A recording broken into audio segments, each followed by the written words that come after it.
Hello, I'm Mike Gallagher.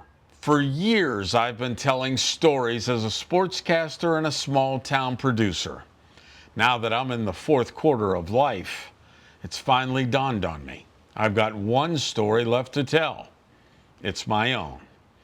Welcome to Gate 3 Podcast.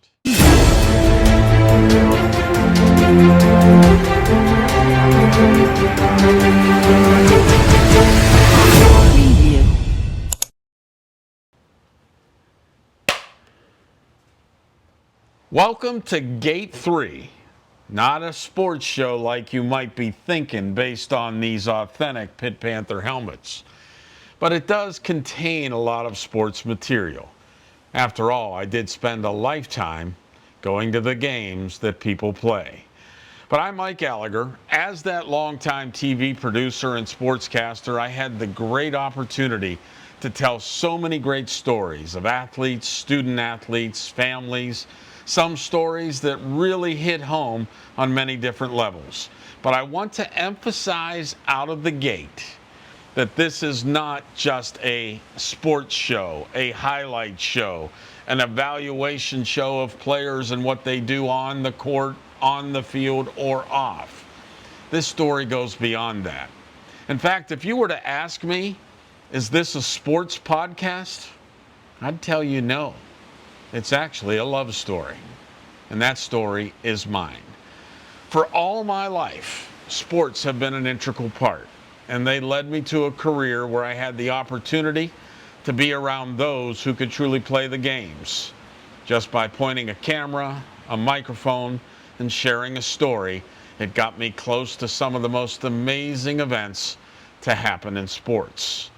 And the Pitt theme will be constant throughout, because where I ended up in life has a lot to do with the University of Pittsburgh football team. And I think that's probably a good place to begin, just to kind of set the tone for where this podcast will be going. Again, I hope at some point to bring some guests on for interviews as I tell some past stories and relive some classic moments in my life and things that I was able to witness. But it will also be just telling some of the stories that truly hit me right here. And hopefully you can relate to them as well with your own stories, whether they're involving sports, a kid in dance, a kid in competitive cheerleading, or a kid winning the spelling bee contest. Because everybody's got a story to tell. And I have to be honest, for the past decade, I've been trying to write a book. And every time I would sit down and try to put pen to paper and set the tone, something else would happen worthy of its own chapter, because this story seems to keep writing. So that's why I decided to go with the podcast. With the help of my son and producer, Sean Gallagher, who is the real sports photographer in the family, he's helping me put this together and kind of guiding me through.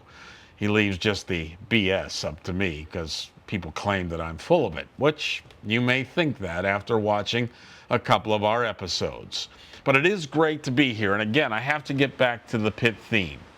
As a kid, I grew up in a house on Chesterfield Road in the Oakland section of Pittsburgh, located just adjacent to what was known as the Hill District of Pittsburgh. And where I lived was just a couple of short blocks out my back door through a parking lot to Pitt Stadium, now the home of the Peterson Event Center, where the University of Pittsburgh plays all their basketball games. But as a kid, I was always hanging around Pitt Stadium. And if you knew the Pitt Stadium structure and the gates, it went from gate 1 to, I believe, gate 10 or 11. Gate 1 was that gate walking up Cardiac Hill, and there was gate 1, and every year they'd post the schedule on top of gate 1. And to be honest, before I even got to gate 3, I would be standing outside gate 1 with my brothers Kevin and Pat. I was only 6 or 7 or 8 years old at the time, and they were scalping tickets. Why was I there as a 6, 7, 8-year-old? Because my brothers would send me up to people walking up and say, "Hey, mister, you don't happen to have a ticket for a little kid, do you?" So I would put on that kid charm and ultimately end up with more tickets than I knew what to do with. But while I didn't know what to do with them, my brothers surely did.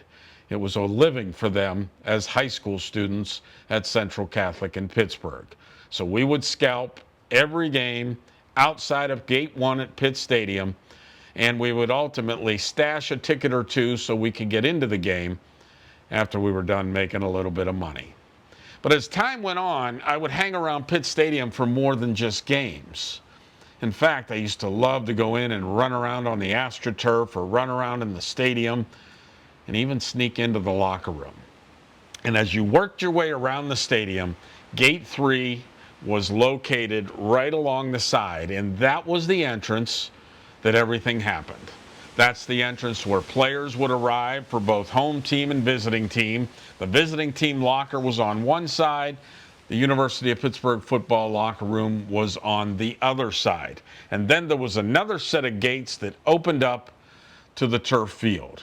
You might remember it because that's where the Pitt band would come out prior to the game and march, and it was just a sight to see. It was college football at its best.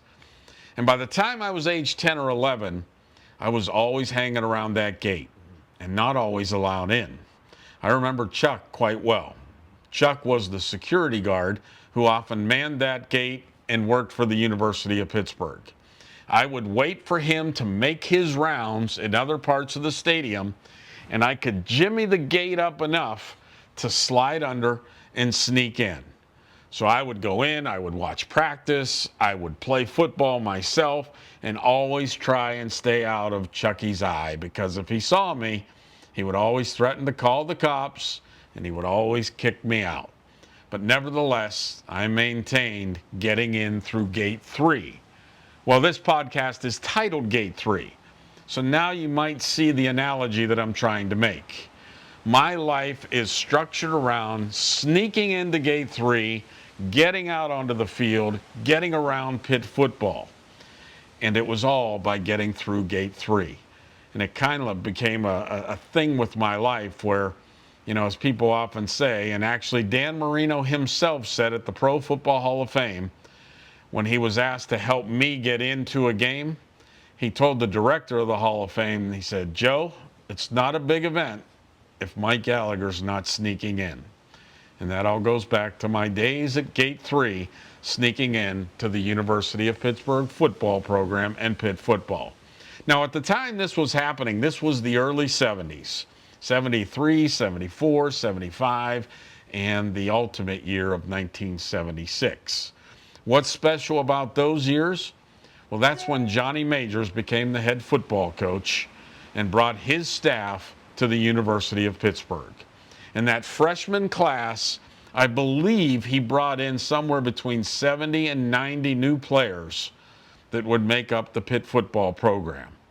And he took the University of Pittsburgh from being a nobody program at the time to one of the premier programs in the country.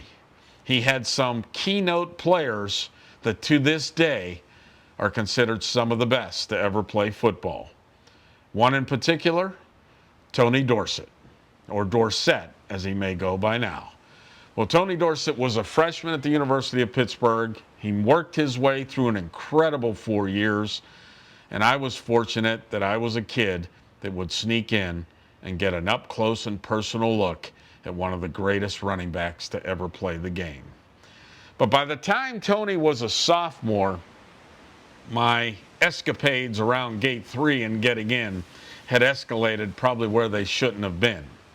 In fact, when Chucky wouldn't be able to let me in, or I wouldn't be able to jimmy the gate to get in to Pitt Stadium, I started working my way around. And 2 gates up was Gate 5.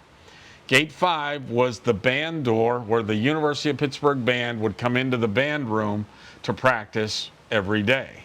So I learned that it was much easier for me to get in through Gate 5 and I could work my way down to the field. And I also found an entrance to the locker room. That's where I took a bad turn. Because periodically I would get into the locker room and end up with a new helmet, a pair of shoulder pads that didn't fit, and I was really big into the arm pads and wristbands and even chin straps off of players' helmets. Well, during that year, I was on a mission to get a helmet. And as I got into the locker room, an assistant head football coach, I think he saw what I was doing. His name was Jackie Sherrill. Coach Sherrill would ultimately go on to become a head coach at the University of Pittsburgh, a head coach at Texas A&M, a head coach at Washington. And to this day, Jackie Sherrill played a huge part in my life. Because yes, he did catch me sneaking into the locker room and maybe leaving with a piece of equipment or so. But Jackie Sherrill didn't kick me out. In fact, he walked me up to the front of the locker room where the pit equipment room was. And there was a gentleman named Boo Connors. Boo was the head football equipment manager at the University of Pittsburgh, and he was one special individual. He was so well known throughout the city that if you needed something taken care of, Boo was your guy. If you needed help getting a car fixed, Boo was your guy. I remember one of our linemen had gotten a seriously broken jaw, and Boo found somebody who could take a pit helmet and add part of the mask to the lower portion of his mask that would cover the broken jawbone so that he could play on Saturday afternoon despite having a broken jaw. But Boo was that guy. Well, Jackie Sherrill took me to meet Boo. And Boo, he said, I caught this young man sneaking in. He's a neighborhood kid. What can we do? He said, well, we could always call the police, but we don't have to do that. Instead, he could work with our student managers. In particular, he could work with the kickers. Carson Long, Larry Swider, eventually Mark Schubert, Dave Trout, Eric Schubert, and so many others. But Carson Long and Larry Swider and Mark Schubert were more than special to me. Carson in particular. In fact, just a couple of days after that incident where Jackie Sherrill took me to Boo, and it was now decided that I would come every day after school. I would shag footballs. I would hold for Carson when Swider wasn't available. And I would shag footballs. And then during games, I would stat hang time, kickoff length, where it came down 3 yards deep. I would also work for Larry Swider and keep the hang time for his punts, the time it took from the snap to get the kick off. Helped Larry because he was a 3-step punter. I learned this and was trying to cut back to a 2-step punter. So I'd be responsible as an 11-year-old kid for hitting the stopwatch and letting him know how much time he was able to shed off of getting rid of the football by punting it, obviously. There was one particular game where we were playing Temple. And by this point, I had really gotten to know Carson and Larry. And in later episodes, I'll get into true detail about our relationship and how special it was.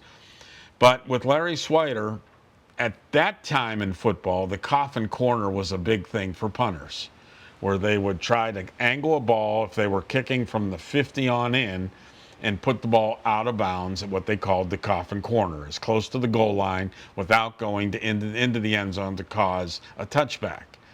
Well, for Larry, I was just a little kid, like a ball boy. I would go stand down on the 1-yard line with a white towel and wave it. And it worked for several games until that Temple game, when the side judge blows the whistle, points at me, and says, "You, in the bench area," walks over to Coach Majors and says, "That's illegal. He's team personnel. I don't care how old he is.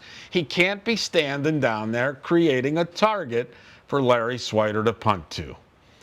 So now my blue-collar crimes of sneaking in and taking a helmet or a pad now turned into white-collar. I was going up against the officials in the NCAA. But getting back to the overall theme and the overall story, there'll be a lot about Pitt football, because over the decades and years, my life has been directly connected to this program. And I think you'll be amazed to see all the twists and turns that happened over the decades. But I say that because of how they treated me. You know, I think of often how people treat kids, and there's question about how they treat kids. Well, that group of student managers, from Bob Middleman to Andy Popovich, Dr. Rick Gratisak, Reverend Bill Dunball, Dave and Jeff Condis, Kokomo Joe Bunasicki, and of course Blue Connors. Yes, I was a little kid, but they treated me like I was an equal. They treated me like I mattered. I traveled to watch Pitt play football on the road. And here's another interesting story about Jackie Sherrill. When I would travel with the University of Pittsburgh for football, officially with the team and not in a car with all the managers just trying to get to the game, Jackie Sherrill would call my principal at St. Paul Cathedral Middle School, Sister Patricia Ann. He would ring her phone, say, "Sister, this is Jackie Sherrill, the assistant head coach at the University of Pittsburgh. Mike Gallagher is going to travel with us as we play Army at the Meadowlands this week. Is it okay if he misses school on Friday, and are his grades good enough for him to be able to miss the day of school? Otherwise, we won't take him."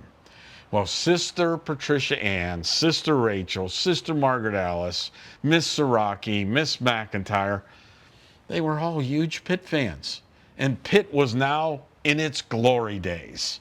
So I could have been straight Fs, and they still would have let me go because I was considered Pitt staff. And we had shirts that we wore that said we were Pitt staff. So the teachers would often refer to me as, "Hey, Pitt staff," because I was happy to represent any gear I had when I would go to school on a day that we could wear anything at our Catholic grade school. But those people truly shaped who I became. In fact, even to today, I get a lot of credit for things I'll do for athletes, whether at the high school level, college level, helping somebody get a scholarship, or just helping create a memory of these moments that kids share. And I think it's all because of how I was treated by the best college football team in the nation and their staff, their student trainers, their student managers, and how special my life truly was. I didn't end up attending the University of Pittsburgh, and that's a story for its own podcast that'll bring you to that point in my life. And you often wonder, why did I become a broadcaster? Why did I want into sportscasting? The dream was to always go home to KDKA or WTAE or WPXI and be that reporter covering the University of Pittsburgh. But the reality is I was never talented enough to get hired by any of them. But I did still get to cover Pitt in the job I would ultimately get in Erie, Pennsylvania. So I stayed directly connected to my Pittsburgh roots and loved every opportunity I could to go and point a camera at this same University of Pittsburgh and this football program that raised me.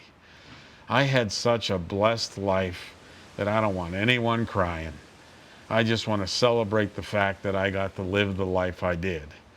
And I never became wealthy. I never had a lot. In fact, went through some real struggles as a single parent. You know, I did have a wife who was amazing, but our relationship ended 16 years into our marriage, and I'll get deeply into that part of our story later in these podcasts. Because, again, this is not a sports show. This is a love story. And my love of the life that I was gifted by God, the love of the life that I was gifted by the people in my life, and I'm continually gifted even today. And even here in Tampa, Florida. You'll note I have my Tampa Spartans rep shirt on. That's because this university and so many other schools around here, including Jesuit, Steinbrenner, Plant, Tampa Catholic, have accepted me in as if I've been here for decades. So when I feel good, I get to go out to games and truly value the life that I live. Now, while I'll try to follow a structured schedule to bring you along this journey, it won't be uncommon for me to go way off course. Because I see something, I hear something, I meet somebody that takes me into a new realm that I just feel the need to share. And I will continue to do that because my life has been blessed in that way. I'm fortunate that my 6 kids are healthy, knock on wood, and my 6 kids love each other more than anything on the planet. They have me, and I will tell you, they have one of those group chats on your phone. Well, their group chat doesn't include me. And I finally got to the point where I pulled my son, Sean, aside, and I said, "Sean, Why in the heck am I not in the family group chat? He was perfectly honest. He said, because we often use that group chat to make fun of you, and we don't want you feeling bad. So at least he's honest on that regard. But the greatest feeling in the world is knowing that when it all ends for me, I can leave in peace because the 6 of my kids all have each other. I have one in Dallas who is simply amazing. I have one in Buffalo who's our Katie. I have 3 here in Tampa with me. And then there's Jack left in Erie. And at some point in the telecast, in fact, I will probably do a podcast directed at each one of my kids individually, because they all are enough of a story in their own right and in my life that one of the goals of this podcast and one of the goals of writing the book was to just open up to the world about how special my life was because of my kids. And that's why when I talk about being a single dad and the fact that my wife left me with 6 kids, I love her. I can do nothing but love her. I have learned, and I'll get into a lot more detail on our story, and I explain this to people because they'll often say to me, but your wife left you. Why are you always so kind about her and speak so highly of her? So she gifted me these 6 amazing kids. Think about it. If somebody gifted you $6 million, but then the next day walked out of your house and said they never want to see you again, I'm guessing you probably wouldn't hate them while you spent that $6 million. So how could I ever not love my wife after what she gifted me? She wanted the kids. She was hell-bent on having children and was the best mom in the world. So for that reason, I will talk a lot about our relationship and how it went wrong. And I often joke that if I could leave me, I'd leave me too. I get it. I'm old, I'm ugly, I'm poor. All right? I get it. There's no reason for me to truly have that soulmate. And I tell you soulmate because I am going to have a podcast version that is called Soulmate. Do we really have a soulmate? And I will discuss a handful of those true relationships that I had over my years, going all the way back to my first crush in first grade, and she knows I'll be speaking about her, Holly Zagorski. But I'll get into all that later. And I can honestly say that for the most part of all the relationships I've had, they're all still okay with me. I think most of them are on my social media and Facebook. But I'll get into each of those relationships, what went wrong, what went so right, and kind of describe soulmate. And as soulmates go, I do live alone. So my social life, when I feel well enough to go, is these games I go to. And I'm blessed that these families in Tampa have truly taken me in as part of their own families, and I get to share in the joys of their families as well. But my biggest thing about not having that soulmate, and as many of you know, my wife passed away of a glioblastoma brain tumor, is when it all does end, when you have a soulmate and sadly they pass before you, you kind of live and relish in the fact that when your time comes, they're going to be waiting for you on the other side of the gate. And I just don't know that there'll be anybody waiting for me. I'm sure I'll see people and my mom and dad and all that, but I don't know that there'll be a soulmate. But let's be honest, we're not even sure that I'm getting past that gate. I've been very fortunate that I've been able to get past gate 3 and able to get into so many things that I truly didn't belong. It's kind of like Where's Waldo, or I've often been called Forrest Gump because somehow Gallagher seems to show up at these crazy places. So again, I hope you will share my podcast with friends. I'm looking forward to telling my story. It's much easier, and as some of my sportscaster friends and writers, Tom Reisenweber and Craig Smiley and Scott Wildega, I'm not talking to you. Every time I put out a post, of course I'm grammatically wrong. That's why I became a TV sportscaster. But now all this media includes writing. So everyone knows that I spent too many days at sporting events and not enough days in English class, so my grammar's horrible. And Smiley and Reisenweber love correcting my grammar so much that they call me ahead of time to make sure I know that they're going to poke fun of me on social media because they wouldn't want me to miss it. Here I go, I'm getting off tangent. But nevertheless, this is going to cover all that from the Super Bowls I've covered, the Olympians I've covered, the story that ultimately changed my life, and the moments that made me who I am today. Just an old guy sitting here counting his blessings. The one thing I've learned is that we sometimes question where our lives are going, whether or not there's really a God. But I've learned very clearly that God always does circle back. And now God's blessed me with the opportunity to bring you along for the ride and get through Gate 3. I hope you'll join me. I'm Mike Gallagher.